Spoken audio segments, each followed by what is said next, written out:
కొంతమంది వ్యక్తులు చిన్న చిన్న విషయాలకే కోపంతో పేలిపోతారు. ఒక మాట తప్పుగా మాట్లాడినా, ఒక చిన్న పొరపాటు జరిగినా, తమకు నచ్చని విషయం ఎదురైనా వెంటనే ఆగ్రహంతో స్పందిస్తారు.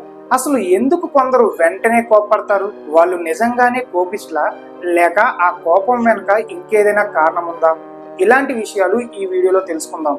వీడియో ఎక్కడ స్కిప్ చేయకుండా ఎండింగ్ వరకు చూడండి. ఈ వీడియో నచ్చితే లైక్ చేయండి. చాలా సందర్భాల్లో కోపం అసలు సమస్య కాదు. కోపం అనేది ఒక కవచం లాంటిది. దాని వెనుక బాధ, భయం, అవమానం, నిరాశ లేదా అసహాయత దాగి ఉండవచ్చు. ఉదాహరణకు, ఒక వ్యక్తి తనని ఎవరూ గౌరవించడం లేదని భావిస్తే తన బాధ కోపంగా బయటకు వ్యక్తపరుస్తాడు. అందుకే సైకాలజిస్టులు చెప్తారు, anger is often a secondary emotion అని. మన మెదడులో అమిగ్డాలా అనే భాగం ఉంటుంది. ఇది ప్రమాదాలను గుర్తించే అలారం సిస్టమ్ లాంటిది. ఎవరో మనల్ని విమర్శించినప్పుడు, అవమానించినప్పుడు లేదా బెదిరించినప్పుడు ఈ అమిగ్డాలా వెంటనే అలర్ట్ అవుతుంది. అప్పుడు మన మెదడు ఫైట్ ఆర్ ఫ్లైట్ మోడ్ లోకి వెళ్ళిపోతుంది.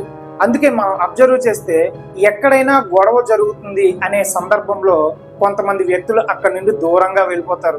మరికొందరు మరింత కోపంతో అక్కడే ఉండి గొడవను పెద్దది చేస్తారు. చాలాసార్లు కోపానికి మూలం చిన్నప్పటి అనుభవాలు కూడా కావచ్చు. చిన్నతనంలో ఎప్పుడూ విమర్శలు ఎదుర్కొన్న పిల్లలు పెద్దయ్యాక కూడా చాలా సున్నితంగా స్పందించవచ్చు. ఒక చిన్న వ్యాఖ్య కూడా కొంతమందికి పెద్ద దాడిలా అనిపించవచ్చు.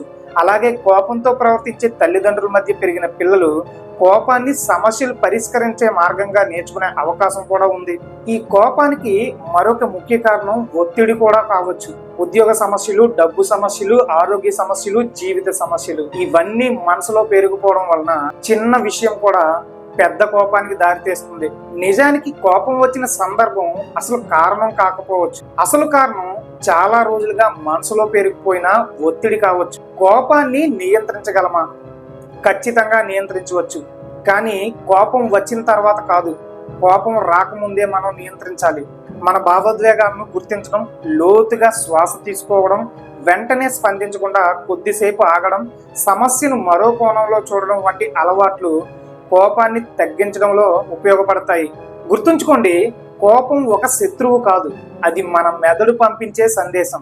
ఏదో విషయం నిన్ను బాధిస్తుంది అని చెప్పే సంకేతం. ఇక్కడ సమస్య కోపం రావడం కాదు, ఆ కోపాన్ని ఎలా వ్యక్తపరుస్తున్నామనేదే ముఖ్యం. కోపాన్ని అర్థం చేసుకున్న వారు తమ జీవితాన్ని నియంత్రించగలరు. ఆ కోపానికి బానిసైన వారు తమ జీవితాన్ని కోల్పోతారు కూడా. కాబట్టి ఇకపై మీకు కోపం వచ్చినప్పుడు ఒక్కసారి ఆలోచించండి, నాకు వస్తుంది నిజంగా కోపమా, లేక దాని వెనుక ఏదైనా భావోద్వేగం ఉందా అని మిమ్మల్ని మీరు క్వశ్చన్ చేసుకోండి.